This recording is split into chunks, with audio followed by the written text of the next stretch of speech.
All right, thank you, Jason. And I'm joined by Jason Mercier of the Washington Policy Center for a legislative update. And a lot going on in Olympia. We're about at that halfway point of the regular session. Our lawmakers have been pretty busy. Very busy. They've been on the floor almost night to day the last few days trying to get these bills passed. But thankfully, as you said, we're at the halfway point. Hopefully at the halfway point. We're talking about a special session maybe going into. How's it looking like? Well, regular session, we're halfway there, but it is probably more likely than not we will see special sessions, and that's because of disagreements again on the budget and transportation package. Yeah, you mentioned that transportation package.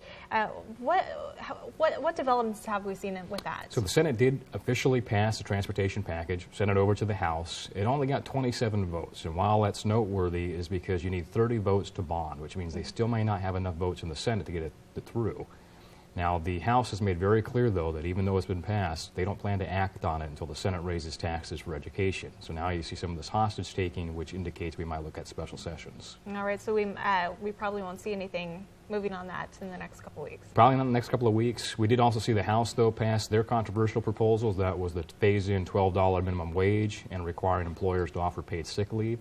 Now, it was uncertain if they would get the 50 votes. They got 51, so now they're in the Senate, but the Senate's not too inclined to act on them either. So this is where we're going to start to see some of these bills sitting for a while. That'd have a big impact here throughout the state, but especially here in eastern Washington. And that was one of the more interesting floor speeches that was made by Representative Manuel, pointing out that what's good in Seattle is not necessarily good in Walla Walla or the Tri-Cities, but this is a one-size-fits-all minimum wage. Yeah.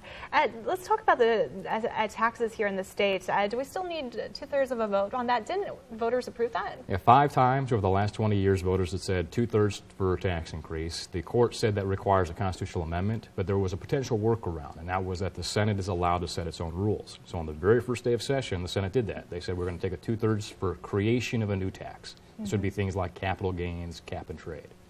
Well, shockingly, on Monday, the lieutenant governor, who presides over the Senate, said that rule was unconstitutional. Why that's noteworthy is because that's not really his role. He's supposed to enforce the rules. So as of right now, it's a simple majority in the Senate. All right. So what should we expect in the next week and maybe in the coming weeks? So March 11th is the next cutoff. So between now and then, they're going to still be on the floor passing as many bills as they can. And then after cutoff, we'll start to see public hearings again. And on March 12th in the House, we'll have a public hearing on the governor's carbon emissions cap and trade proposal. It has the potential to levy millions of fines on area employers, so a big note over here. Yeah. Then on March 13th, the House will have another hearing on a tax relief bill. It's a B&O reform. It would actually exempt the first $500,000 of receipts for businesses, which basically means almost 286,000 small businesses would have no tax liability. Oh, wow. All right, we're going to miss you next week, so we'll have to get an update from you in 2 weeks from now. Thank you so much for being here. It's always a pleasure to have you on. We'll be back with Evan. One more song from him. Stay tuned.